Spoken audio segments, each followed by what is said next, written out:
God is good, and with each day that passes brings us a day closer to the launch of Camelot Unchained. If you're new to the Nathan NAPALM channel, please consider subscribing, especially if you're interested in Camelot Unchained, Pantheon Races of the Fallen, old school MMORPGs, JRPGs, RPGs, we do all that kind of thing.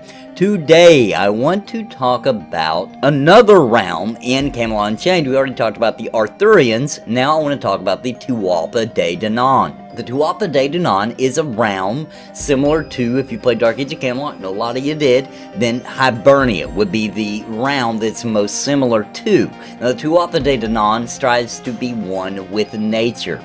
They revere the forest for its beauty and its unyielding grip on life. The forest is more than just a home for the Tuatha De Dunaan. It is their deep-rooted mother, their broad-bowed father, and their protector. Beneath that canopy of ever-living forest, there are dark secrets and powerful mysteries hidden away, which every member of the realm fights to defend. The wise and enigmatic Lu leads the Tuatha De Dunaan to blossoming power, expanding the reach of limitless life. Some may jest that the Tuatha De Dunaan are foolish, tree lovers, and frivolous fairies, but in the realm of the forest, they know the truth. The world will be fierce and beautiful when the realms are united under the forest halls. Now, that's pretty cool. I like the basic lore on the Tuatha De Dunaan. I think it's pretty cool, and they're, and it's what I would expect. They're there to fiercely defend nature and all that kind of thing, and that's very cool. So let's talk about the races that are available to play should you choose the realm of Tuatha De Dunaan, because if you do not know, there are 3 realms to choose from in Camelot Unchained, and each realm comes with its own set of races, its own set of classes. So very interesting, and that's something that definitely sets Camelot Unchained apart from anything except for Dark Age of Camelot, really. So, the races. First up, we have the Tuatha. They are very tall, proud, they're filled with the strength of the forest. They look like they're literally made out of the forest if you look at them. They look like they've got like branches and things growing out of them. Very proud, and the Tuatha De Dunaan grow branching horns on the crown of their heads. They are the defenders of the woods, the keepers of its deepest secrets. The Tuatha consider themselves the leaders of the realm, and they are descendants of great heroes. Their power rises and falls with the turning of the seasons, and they are known to suffer greater harm at certain times of year. As sentinels of the forest paths, they refuse to work with fire. The Tuatha fight for the glory of the natural world and believe the story of their great deeds will echo down the ages as the greatest of epics. They are the premier main race of the Tuatha De Dunaan. As a matter of fact, the entire continent at this particular time is named after them. So, very interesting. I really like this class. I think they look really cool. I gotta say, I'm not planning on playing Tuatha De Dunaan in Camelot Unchained, but dang, if I make another character on another server, which I'm hoping that's the only way I can possibly make another round, then I would definitely, if I pick Tuatha De Dunaan, I think this is the race I want to go with. They just look really cool. They're very symbolic. Just looking at them, you know what they're all about.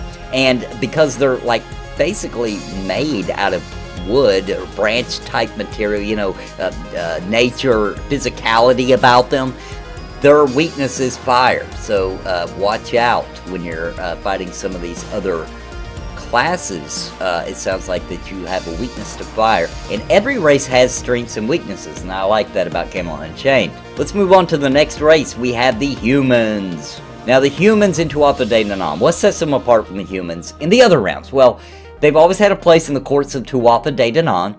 That's either through fairy tales of captured children, lost souls looking for the other world, or simply by seeking a place of refuge in the forest.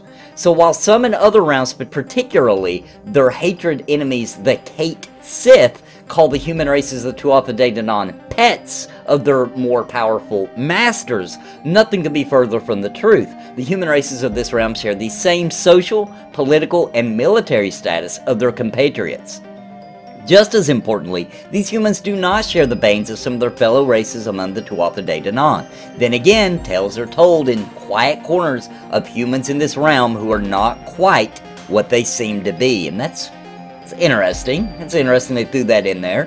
You know, they're humans. You know, the humans that live here. You know, and what else can I say? So, next up we have the Silver Hands, okay? Now, the Silver Hands have a long tradition of tremendous sacrifice. When they come of age, each member of this race gives up their arm as a sign of dedication to the realm. This is replaced with a silver limb, filled with mysterious power, though none can say whether the arm was transformed, replaced, or just simply covered in metal. Among their powers is a talent for finding ore, and the Silver Hands are great miners. Though they profess to be noble protectors of the forest realm, the Silver Hands have a dark connection to the depths, which is the big dungeon of this game. Forged long ago, when Tuatha, the first Silver Hand, perished in the darkness. The Arthurian Storm Riders, who hate this race, claim the Silver Hands are not afraid to draw power from that evil place when pressed. In truth, they dream of destroying the depths and slaying the evil that breathes within, and they will once they find their forefathers' final resting place. The Silver Hands see no contradiction here. They are humorless folk, and they never ask a Silver Hand if they need a hand in jest. Oh, alright, next up, we do have the Hamadryads. The Hamadryads defend the great protectors of the forest, the mighty oak trees that drink in the destructive power of the Veilstorms like water. In all the realms, the Hamadryads are the closest to the forest, for they are part of it themselves. This matriarchal race bears a powerful plant tail, which can lash out in anger or aid in spellcasting. The Hamadryads are versatile and have many talents they can call upon, and many ways they can develop their power. Infused with verdant magic, each Hamadryad would fight to the end to protect the forest or the great oaks at its heart. And another really just fantastic looking race, by the way. Next up we have the Lukirpan. Small and often underestimated, the Lukirpan are natural-born tricksters, masters of misdirection and illusion. They believe that lies can reveal the truth, that a person's hidden nature is revealed when they are the victim of a prank. The clever fingers of the Lukirpan are naturally skilled at powerful crafting, and their quick reflexes, excellent hiding skills, or talent for climbing often get them out of whatever trouble their mischief gets them into. If all else fails, rumor holds that Lukirpan can simply vanish and reappear elsewhere. Bonds of love are considered unbreakable among the Lukirpan, and any of them would give up life itself to defend their family or their realm. That would be the gnome race of this game, it appears. And next up, this is a really weird one, we have the Bianseed. The Bianseed are a ghostly race who float rather than walk upon the earth, and whose heads often hover above their bodies. They are mournful creatures, born of terrible tragedy in the lands of the Tuatha De Dunaan. It is said their keening songs call to the soul of suffering in the world, and their power over sound is unmatched. Haunting and mysterious, the Bianseed seek to bring justice to an unjust world, and make the hearts of their enemies bleed with despair. Their powers are challenging to wield, but a greater challenge to face. Even a soul is not too great a price to pay to avenge injustice. So a ghostly type race where their head is unattached to their body. This is going to be a really interesting class, and I think I have to say, and I haven't covered the Vikings yet, but I've already looked. I've already looked into it. I gotta say that the Tuatha De Dunaan seem to have the coolest races. Okay, we only have one left, and I love this guy. This is the Firbolg. Okay, known as the Caretakers, the Firbolg protect the bogs and swamps with giant-sized might. Some say that dark secrets lie deep down in the peat and moss, and each Firbolg hides a deep mental connection to every other caretaker. Reading the future and omens, they watch for danger to the realm. They are seers and mighty wardens of the wilds, secretive and powerful. The Firbolg believe in preserving the deep mysteries of the realm, and defending against all comers with great strength. Family ties are the strongest ties among the Firbolg, and they ferociously defend their kith and kin. Just such a cool race. I mean, look at these guys, man. The moss beards, man, you got me. You got me. That's freaking cool. So, you know, I really just, I can't say it enough. I love the races from the Tuatha De Dunaan. It's so cool. I can't wait to meet you in the battlefield and knock that moss right off your face, buddy. You know what I'm saying? But I know that people watching this are Tuatha De Dunaan. I don't want to turn you off from my channel, but you know, I am a little bit Arthurian over here. Okay, so we're going to talk about the classes real quick. I want to break down the classes that we know of or that are available for the Tuatha De Dunaan. Once again, these are different than the classes for the other two realms. So, they have their own. So first up, we have the Blessed Crow, the Devout. Okay, the Blessed Crows were created by Braun the Blessed. He was one of the first of the old ones to discover that they were immortal, under most circumstances anyway. Unfortunately, he also found out what some of those other circumstances were and passed away. After his death, the cauldron he created to heal people was reproduced. Each Blessed Crow uses their own cauldron in much the same way magic-using classes use a spellbook. By doing so, they carry on his legacy as both healers and fighters. Their motto is to heal our friends and punish our enemies. So this is like a paladin type class. You know, that's what the way I see it anyway. They can heal, they can tank. Well, there's not really a tank in this game because it's you know, it's PvP focused, but they look cool. Let's just say that. They look really cool. Blessed Crow, fantastic option for the classes. Next up, we have the Black Rider. What are the Black Riders? Well, they are shapeshifters. And this sounds really cool, guys. So, also known as the Dullahan, the Black Riders are a frightening vision on the field of battle. These headless riders may be the most terrifying of all the shapeshifters. While their attacks may not be as physically powerful as those of their opposing realm's counterparts, their ability to spread fear and use their severed heads and spinal cords as weapons makes them quite the challenging foe. Their motto is, "My death heralds you." That is cool, guys. So cool. Alright, next up we have the Dark Fool, which is a support class. And Dark Fools use the power of their reed pipes to confuse, mislead, and attack their enemies. They are true tricksters, using a combination of sound and magic to create illusions, deceptions, and inspiring melodies to encourage members of their realm. Their pranks and practical jokes have a very dark side, and their mind-affecting powers make the Dark Fools feared across the world. Their motto is, "There is no fool like a Dark Fool." And, you know, we just talked about the classes, we just talked about the races earlier, and the Lookupon and the Dark Fool sound like they would go hand in hand. Next up, we have a classic. You could not do Tuatha De Dunaan without this class, and that would be the Druid, who are mages. So the Druids of this world are fighters and philosophers, not healers. They use dark and mysterious cosmic power to defend their realm. They can call on the power of the moons and even the stars themselves to attack enemies. One of the Druid's abilities is to call on another member of the realm, or even themselves, to sacrifice their lives for the good of the realm. This same ability can be used on members of the other realms, albeit a lot less willingly, as you might expect. Their motto is, "The soul is everything, the body nothing." And once I break down this class more in depth, which I will do in a later video, I'll do all of the classes. But once I do, guys, this is going to be cool. I mean, all of these are. I'm going to be honest. These are some really good class design. Next up, we have the Empath, which are healers. Empaths believe that their bodies should be used to heal those in need. They pay a great price for choosing this noble way, for they take the wounds of others onto their own bodies. The more serious the wounds they deal with, the greater the likelihood that the empath suffers additional side effects from their healing. The reward, though, for this sacrifice is equally impressive.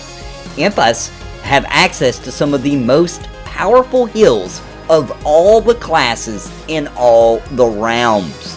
Their motto is, "To sacrifice oneself for others is the highest honor." And this is such a cool take on a healing class, by the way. Sacrificing themselves, taking on, negative side effects, taking on damage, all that in order to create this massive burst of healing to their realm mates. And it's very cool, man. Like, jeez. Next up, we have the Fianna, which are heavy fighters. The Fianna were founded by one of the great leaders of the Tuatha De Dunaan, Fionn Mac Cumhaill. This class has a very special ability, the Diord Fionn, which is Fionn's war cry, which they can use before and during battles. The mottos of this class are purity of our hearts, strength of our limbs, and deeds to match our words. Between their war cry and additional movement speed, they are glad to wear less heavy armor than many of their counterparts. Interesting, interesting. Okay, next up, we have the Forest Stalker. These are archers, okay? These archers are renowned for using very powerful weapons that have a shorter range than the weapons of many of the Forest Stalker's counterparts. However, within their own forest, their camouflage abilities are the most powerful in all the realms. They are adept at using poison on their arrows, at calling on the forest to aid them in delaying groups of invaders. One of their abilities is the power to call on trees to create arrows for them.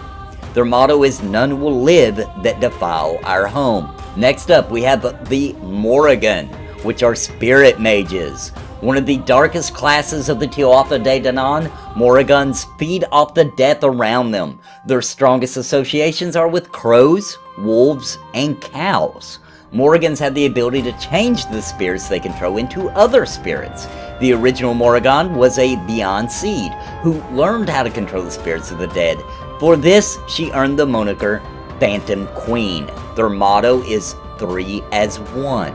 Next up, we have Redcap, which is the stealther of Tuatha De Dunaan, and of all the classes that have learned to use the Vel, the Redcaps are perhaps the most extreme.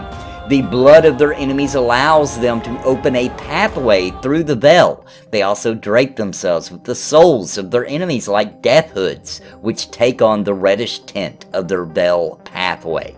Their motto is, "The blood of my enemies is the pathway to power." An interesting take on the stealth class. And last but not least, we have the Wisp, which is a scout. Wisps are most effective of all the scouts at moving undetected through enemy lands, at least during the day. They are the fastest and hardest to kill, but their glowing bodies make them easier to see at night, especially in swamps. This power comes at a price. Their souls are bound to their lanterns, and these lanterns can be destroyed, and can regenerate like bodies, by the enemies, which hurls the Wisp's souls into the Vel, trapping them until they can either escape or their lantern regenerates. Stories are told of travelers who lose their way in bubbling waters, thinking they might follow where only the Wisp should dare to tread. Their motto is, "Our will shines through the darkest night." And that, my friends, is Tuatha De Dunaan in a nutshell. And very cool, very exciting. I think they nailed the spirit of what they were going for with a Celtic type round. I think they nailed it. I think it couldn't get any better. I can't imagine it being any better than that. So I hope you guys enjoyed. I hope you learned something. And if not, I hope you just enjoyed hearing me talk about stuff you already knew. And guys, I really appreciate it. Drop me a like, share on your social media, whatever you want to do. And I hope to see you here next time. Here in a day or two, when I cover Camelot Unchained's final round, which will be the Vikings. I'm very excited to talk about that. Thank you for joining me. Check down below in the description where you can buy me a good cold beer if you're so inclined. And guys, don't forget to subscribe if you're not already subscribed to the Nathan NAPALM channel, where we cover Camelot Unchained, Pantheon Races of Tuatha, JRPGs, RPGs, all that kind of stuff. And until next time, God bless and happy gaming. But please just subscribe. I can't even describe being part of my tribe. I'll even offer you a prize, but just please just subscribe and hit the bell notification too.